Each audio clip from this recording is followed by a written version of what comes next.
எல்லையில் பாகிஸ்தான் ராணுவத்தினரால் கொல்லப்பட்டு உடல் சிதைக்கப்பட்ட இந்திய வீரர்கள் உடல்கள் அவர்களது சொந்த ஊருக்கு எடுத்து வரப்பட்டுள்ளன. அது குறித்த தகவல்களை நமது செய்தியாளர் கணபதியிடம் கேட்கலாம். கணபதி, முழு விவரங்களை சொல்லுங்க.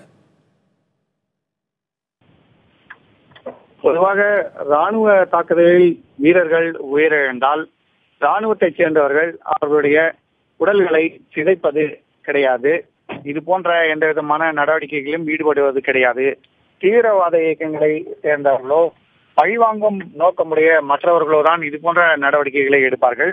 ஆனால் பாகிஸ்தான் ராணுவத்துடைய தாக்குதல் இல்லை நேற்று இது போல நடந்திருப்பது இந்தியாவில் பெரும் அதிர்ச்சியை ஏற்படுத்தி இருக்கிறது. ஆகவேதான் இது குறித்து இந்திய அரசு பாகிஸ்தானிடம் வன்மையான தனது கண்டிப்பை தெரிவித்திருக்கிறது. இது போல நடந்தது மிகப்பெரிய தவறு.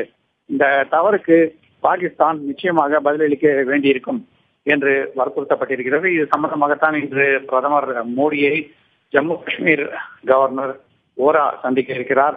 இதை தவிர பாதுகாப்புத்துறைக்கு பொறுப்பாக இருக்கும் அருண்ஜேட்லியும் இன்று பிரதமர் நரேந்திர மோடியை சந்திக்கிறார்.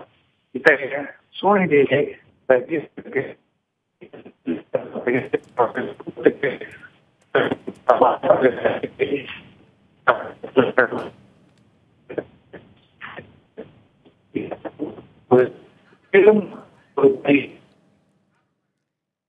எல்லையில் பாகிஸ்தான் ராணுவத்தினரால் கொல்லப்பட்டு உடல் சிதைக்கப்பட்ட இந்திய வீரர்கள் அவர்களுடைய உடல்கள் அவர்களது சொந்த ஊருக்கு எடுத்து வரப்பட்டிருக்கிறது. அந்த காட்சிகளை நாம் பார்த்துக் கொண்டிருக்கிறோம். பாகிஸ்தான் வீரர்களால் இந்திய ராணுவ வீரர்கள் 2 பேர் உடல் சிதைக்கப்பட்டு கொல்லப்பட்டார்கள். இதற்கு பல்வேறு முக்கிய தலைவர்களும் இதற்கு கண்டனம் தெரிவித்திருந்தார்கள். தற்போது இறந்த வீரர்களது உடல்கள் அவர்களது சொந்த ஊருக்கு எடுத்து வரப்பட்டுள்ளது. இந்திய எல்லைக்குள் புகுந்த பாகிஸ்தான் வீரர்கள் இந்திய ராணுவ வீரர்கள் 2 கொன்று அவர்களுடைய உடலை சிதைத்திருக்கிறார்கள். இது தொடர்பாக பாகிஸ்தானில் இருக்கும் பலூச்சிஸ்தான் பகுதியில் இருக்கக்கூடிய தலைவர்கள் கூட கண்டனம் தெரிவித்திருக்கிறார்கள். ஆனால் இதனை பாகிஸ்தான் மறுத்திருக்கிறது. தொடர்ந்து பல்வேறு கண்டனங்கள் எழுப்பப்பட்டு வருகின்றன. பூஞ்ச் பகுதியில் கூட முன்னாள் ராணுவ வீரர்கள் இதற்கு எதிர்ப்பு தெரிவித்து அவர்கள் கோஷங்களை முழக்கங்களை எழுப்பினார்கள். தற்போது கொல்லப்பட்ட இந்திய வீரர்களின் உடல்கள் சொந்த ஊருக்கு எடுத்துச் செல்லப்படுகின்றன. அங்கு அவர்களுக்கு முதல்கட்ட ராணுவ மரியாதை செலுத்தப்படுகிறது.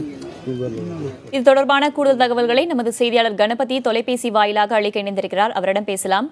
கணபதி, அந்த உயிரிழந்த 2 ராணுவ வீரர்களுடைய சொந்த ஊர் எது? எப்போது சொந்த ஊருக்கு எடுத்துச் செல்லப்படும்? இறுதிச் சடங்குகள் எப்போது நடைபெறும்? பஞ்சாபை சேர்ந்த தரன் பகுதிதான் அதிலே ஒரு வீரருடைய சொந்த ஊர். ஆகவே அவருடைய உடல் அங்கே கொண்டு செல்லப்படுகிறது.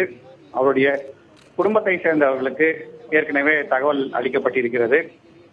இந்த 2 வீரர்களும் இப்படி அதிர்ச்சியான வகையிலே அவர்களுடைய உடல்கள் சிதைக்கப்படும் அளவுக்கு கொல்லப்பட்டிருப்பது அவர்களுடைய குடும்பத்திற்கும் பெரும் அதிர்ச்சியை அளித்திருக்கிறது.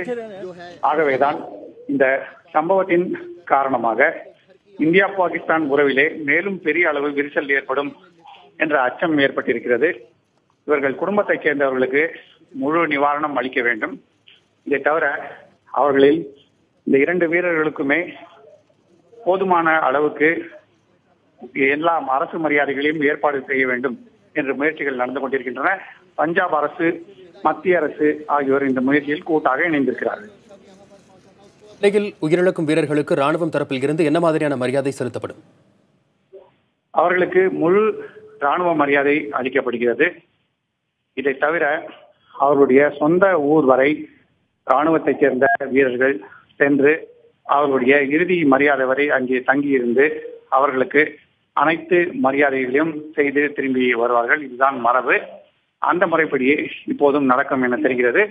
முதல் கட்டமாக எந்தெந்த பிரிவை இந்த ராணுவ வீரர்கள் கடைசியாக காஷ்மீரிலே பணிபுரிந்த போது பணியாற்றிக் கொண்டிருந்தார்களோ அந்த பிரிவிலே அவர்களுக்கு முழு மரியாதை செலுத்தப்பட்டிருக்கிறது. அதன் பிறகு அவர்களுடைய உடல்கள் குடும்பத்தாரிடம் ஒப்படைப்பதற்காக கொண்டு செல்லப்படுகிறது. அங்கேயும் முழு மரியாதை செலுத்தப்பட்டு அதன் பிறகு இறுதி கடன்கள் நடக்கும். அதுவரை ராணுவ வீரர்களுக்கு முழு அரசு மரியாதை அளிக்கப்படும். இந்த